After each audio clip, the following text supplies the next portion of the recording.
मात्र 15 महीने के बच्चे ने भी कोरोना पर जीत पा चुका। हेलो एवरीवन, आप सभी कैसे हो। आज मैं आपसे बात करना चाहता हूं इंसानी सभ्यता की सबसे बड़ी समस्या जिसने भारत ही नहीं बल्कि विश्व के सभी देशों की अर्थव्यवस्था को हिलाकर रख दिया। Yes, corona. आखिरकार कोरोना है क्या। इस कोरोना के अंदर सबसे पहले मैं आपसे बात करना चाहूँगा कि कोविड वैक्सीन कि आखिरकार कोविड वैक्सीन क्या है। तो इस कोविड वैक्सीन के अंदर मैं सबसे पहले आपसे कह सकता हूँ कि कोविड वैक्सीन जो होती है ये कोरोना वायरस के द्वारा ही बनती है। यानी कोविड वैक्सीन जो होती है ये कोरोना वायरस के द्वारा ही बनती है। ये कोरोना वायरस को सबसे पहले इनएक्टिवेट किया जाता है और इस कोरोना वायरस को इनएक्टिवेट करने के बाद इस कोरोना वायरस के जो पार्टिकल्स होते हैं इन पार्टिकल्स को हमारी बॉडी के अंदर इंजेक्ट करवा दिया जाता है। जब ये पार्टिकल्स हमारी बॉडी के अंदर इंजेक्ट हो जाते हैं तो इन पार्टिकल्स के अंदर इतनी कैपेसिटी नहीं होती है कि ये हमारे शरीर के अंदर कोरोना बीमारी उत्पन्न कर सके, बट इनके अंदर इतनी एजिबिलिटी होती है कि ये अपने आप को रिप्रेजेंट कर देते हैं कि हाँ मैं शरीर के अंदर हूँ। जब हमारे शरीर को पता लगता है कि कोरोना वायरस का पार्टिकल्स हमारी बॉडी के अंदर हैं तो इनके खिलाफ हमारे शरीर में प्रतिरक्षी निर्माण होना स्टार्ट हो जाता है। प्रतिरक्षी वो होता है जो हमें रोगों से लड़ने की क्षमता प्रदान करवाता है। यानी कोरोना के खिलाफ अगर बन रहा है तो यानी वो कोरोना से लड़ने की हमें क्षमता प्रदान करवाएगा। तो अपने को याद रखना है कि जो कोविड वैक्सीन होती है इस वैक्सीन के द्वारा हमें प्रतिरक्षी कोरोना से लड़ने की क्षमता प्रदान होती है। पर इसमें कहीं पर भी ये नहीं लिखा हुआ है कि कोविड वैक्सीन लगवाने के बाद हमें कोरोना नहीं होगा। अपने को याद रखना है कोविड वैक्सीन लगने के बाद भी हमें कोरोना हो सकता है। ऐसा कहीं पे प्रमाणित नहीं हुआ है कि कोरोना वैक्सीन लगवाने के बाद आपको कोरोना नहीं होगा। दूसरी चीज़ कि जब आपने कोविड वैक्सीन लगवाई तो आखिरकार हम कोविड वैक्सीन क्यों लगवाएं जब कोरोना हो ही रहा है। तो आपको पता होना चाहिए कि जो कोविड वैक्सीन जो होती है इसको लगवाने के बाद हमारी बॉडी के अंदर पॉसिबिलिटीज़ कम हो जाती है कि हमें कोरोना हो। यानी कोरोना होने की जो पॉसिबिलिटीज़ होती हैं वो कम हो जाती हैं। यानी हमारे बहुत ही रेयर चांसेज होंगे, बहुत ही कम चांस होंगे कि हमारे कोरोना हो जाए। दूसरी चीज़, बाई चांस अगर कोरोना हमारी बॉडी के अंदर हो भी जाए तो हमारी रिकवरिंग रेट जो होती है वो बहुत ज़्यादा बढ़ जाती है। यानी हम जल्दी से क्या हो जाते, रिकवर हो जाते। जहां पर साधारण व्यक्ति को 8 से 10 दिन लगेंगे रिकवर होने के लिए वहां पर हम 2 से 3 दिन के अंदर क्या हो जाते, रिकवर हो जाते हैं। यानी कोविड वैक्सीन लगने के बाद हम क्या हो जाते, रिकवर हो जाते हैं। तो अपने को याद रखना है कि कोविड वैक्सीन लगने के बाद जैसे आप कोविड वैक्सीन लगने से पहले थे उसी प्रकार से आपको कोविड वैक्सीन लगवाने के बाद भी रहना है। यानी mask, hand sanitiser, social distancing वगैरह हर एक चीज का आपको क्या करना है, पालन करना है। इसके बाद बात करते हैं कि खांसी जुकाम वगैरह हमें होती है। तो देखो यार, खांसी जुकाम वगैरह हो रही है तो आप क्या कर रहे हो कि मेरे खांसी हो गई, जुकाम हो गई, तो आप सबसे पहले हॉस्पिटलों की तरफ भाग रहे हो। हॉस्पिटलों की तरफ भागते हो तो आपको पता होना चाहिए कि साधारण खांसी जुकाम वगैरह होती है तो इस पर हमें हॉस्पिटल नहीं भागना चाहिए। हमें हॉस्पिटल जब भागना चाहिए जब हमें सांस लेने में बहुत ज़्यादा परेशानी हो, हमें कोई ऑर्गन ट्रांसप्लांट हुआ हो, कोई भी तरह का ऑर्गन हो हमारी बॉडी के अंदर ट्रांसप्लांट हुआ हो तो उस समय पर यानी हमें अत्यधिक ज़रूरत हो तभी हम कहाँ पर जाएं, हॉस्पिटल जाएं। साधारण खांसी जुकाम मौसम परिवर्तन के कारण भी हो जाता है। ये एक साधारण सी बात होती है। इसे हम होम ट्रीटमेंट के थ्रू घर पे भी सही कर सकते हैं। अगर 3 से 4 दिन के अंदर आप रिकवर नहीं हो रहे हो, आपकी तबीयत तब भी खराब हो रही है तो आप हॉस्पिटल जाओ।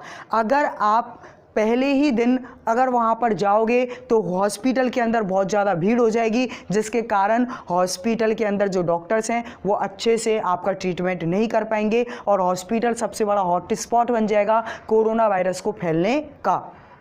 उसके बाद अपने को याद रखना है कि खांसी जुकाम वगैरह जो है, जैसे कि इसमें लिख रहा है खांसी, आखिरकार हमें खांसी हो रही है, जुकाम हो रही है तो हम क्या करें। तो खांसी जुकाम होने के बाद सबसे बेस्ट तो अपना ये रहता है कि हम होम ट्रीटमेंट यूज़ करें। जैसे कि हमें अगर हल्का सा फीवर है तो हम दूध में हल्दी डाल के हल्का सा ले सकते हैं। अगर खांसी हो रही है तो हम जो हमारी अदरक होती है, अदरक को तवे पे सेक के नमक डाल के उसका यूज़ कर सकते हैं। और इसके अलावा हमें अगर हाइजेनिक रहना है, अच्छा रहना है, अगर रोग प्रतिरोधक क्षमता हमारे शरीर के अंदर रहे तो नीम के जो पत्ते होते हैं, नीम के पत्तों को उबालो, उनके अंदर अदरक को डालो और गुड़ डालो और उसको अच्छे से मिक्स करके उसको पियो। ये काढ़ा बनता है और ये काढ़ा जो होता है हमें रोग प्रतिरोधक क्षमता अत्यधिक मात्रा में दर्शाता है, तो हमें रोग से लड़ने की क्षमता प्रदान होती है। तो हमें हॉस्पिटलों में भीड़ नहीं लगानी है। हम जो बेवकूफ़ियाँ कर रहे हैं वो नहीं करनी है। कांटेक्ट के थ्रू कोरोना फैल रहा है, अगर आप कांटेक्ट लेस हो जाओगे तो कोरोना नहीं फैलेगा।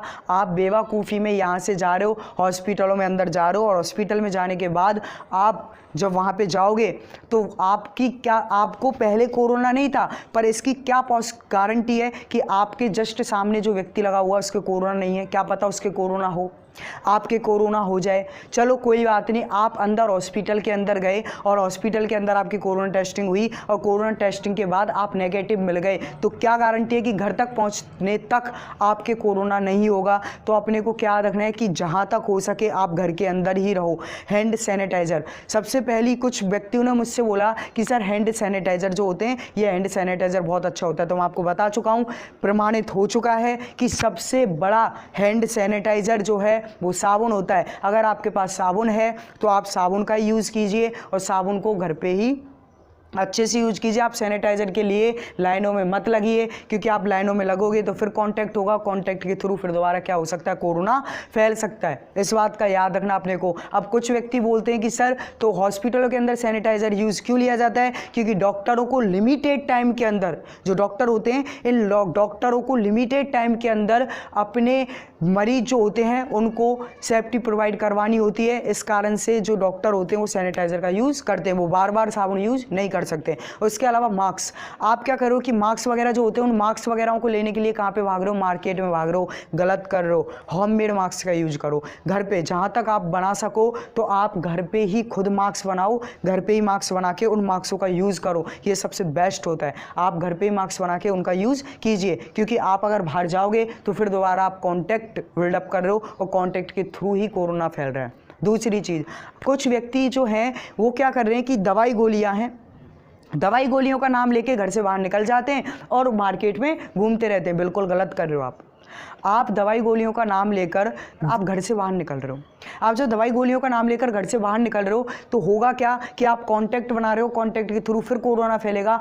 आप घर में रहिए, सुरक्षित रहिए। आप कुछ व्यक्तियों के कारण हमारे पूरे देश को इस समस्या का सामना करना पड़ेगा। आप कुछ व्यक्तियों के कारण ये कोरोना जो है जल्दी से फैलेगा और हमें और भी ज़्यादा समस्याओं में डाल सकता है। इस बात का आप विशेष ध्यान रखिए कि जो भी व्यक्ति हैं वो सभी व्यक्ति घर में रहिए, सुरक्षित रहिए और सेफ रहिए।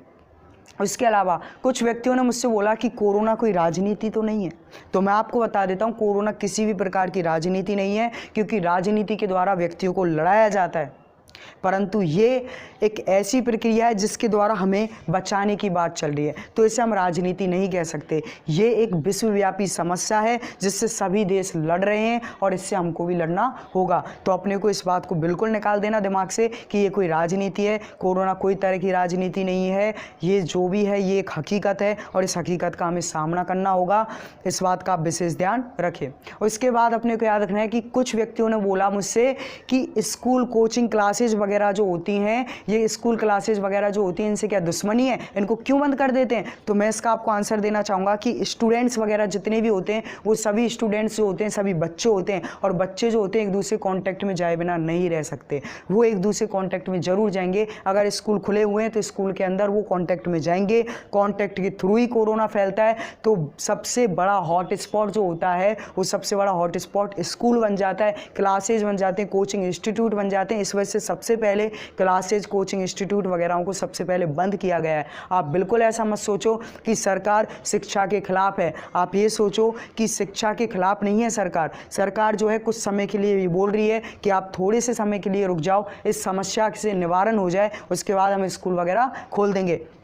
कुछ व्यक्ति जो हैं गुप्त रूप से कोचिंग क्लासेज या फिर स्कूल वगैरह चला रहे हैं, तो मेरा आपसे सभी से हाथ जोड़कर निवेदन है कि वो व्यक्ति, जितने भी व्यक्ति हैं वो व्यक्ति बिल्कुल स्कूल कोचिंग वगैरह ना चलाएं। आपके छोटे से स्वार्थ की वजह से कई प्रकार के जितने भी कई बच्चे हैं उन कई बच्चों का जीवन जो है वो ख़त्म हो सकता है, बर्बाद हो सकता है। आप ऐसा मत कीजिए। जो भी व्यक्ति हैं वो कृपया मेरी इस बात को ज़रूर सुने कि वो कोचिंग वगैरह जितनी भी चीज़ें उनको सबको यहीं पे बंद कर दो। जीवन अगर आगे बढ़ा तो आप फिर और कोचिंग वगैरह चला लोगे, पैसा वगैरह जो है जीवन में काफ़ी कमा लोगे, पर किसी की जो ज़िंदगी है उसे खतरे में ना डालें। दूसरी चीज़ मैं आपसे कहना चाहूँगा कि जितने भी जितने भी देशवासी हैं, ये सभी देशवासी अगर ये सोच लें कि मैं अपने अंदर कोरोना नहीं होने दूंगा, तो सभी व्यक्ति सुरक्षित हो जाएंगे और हमारा देश ही क्या, पूरा विश्व इस कोरोना बीमारी से सुरक्षित हो सकता है, कोरोना वायरस को ख़त्म कर सकता है। तो आप अपने आप को सुरक्षित रखने की कोशिश कीजिए। यार दोस्त वगैरह कुछ भी कहते हैं, कोई मतलब नहीं है, अपने दिल को संभाल लीजिए, मत जाइए, दुश्मनी कर लीजिए, लड़ाई कर लीजिए, कोई दिक्कत नहीं है, कुछ भी सोचे वो कोई फ़र्क नहीं पड़ता। बस आपको इतना सा याद रखना है कि मैं सुरक्षित रहूँगा। अगर आप सुरक्षित हो तो पूरा देश सुरक्षित है, इस बात का विशेष याद रखें। मैं आपको बताना चाहता हूँ कि सिर्फ 24 घंटे के अंदर भारत में 2,95,540 व्यक्ति जो हैं कोरोना पर जीत पा चुके हैं और एक मात्र 15 महीने के बच्चे ने भी कोरोना पर जीत पा चुका है। यानी अपने को ये पता होना चाहिए कि अगर हम गवर्नमेंट के अकॉर्डिंग चलें और अगर गवर्नमेंट जैसे हमसे बोले उसके अनुसार अगर हम काम करें तो हमें कोरोना कुछ नहीं कर सकता। इस बात का विशेष ध्यान रखें। कोरोना से डरना नहीं, कोरोना को समझना है। अगर आप कोरोना को एक बार समझ गए तो समझ लीजिए आपका कोई कुछ नहीं बिगाड़ सकता। बस गाइडलाइंस के अकॉर्डिंग चलो, मास्क, सैनिटाइजर वगैरह उन सभी चीज़ों का अच्छे से ध्यान रखो और अपनी सुरक्षा के बारे में सोचो। मैं आपसे एक और चीज़ कहना चाहूँगा, मैं हर वीडियो में आपसे कहता हूँ कि मेरे चैनल को सब्सक्राइब कीजिए, बट मैं इसमें आपसे नहीं कहूँगा। मैं सिर्फ आपसे यही कहूँगा कि ये जितनी भी मेरी वीडियोज़ हैं इनको, इस वीडियो को आप ज़्यादा से ज़्यादा शेयर कीजिए। ये जो नॉलेज है मेरे पास जितनी भी नॉलेज थी उस नॉलेज को मैं आपको दे रहा हूँ। इस नॉलेज को आप डिस्ट्रीब्यूट कीजिए। जो हम गलती कर रहे हैं उन गलतियों से बचें, यही मेरा दायित्व था जो मैं इस वीडियो के माध्यम से आपको बता रहा हूँ। जय हिंद।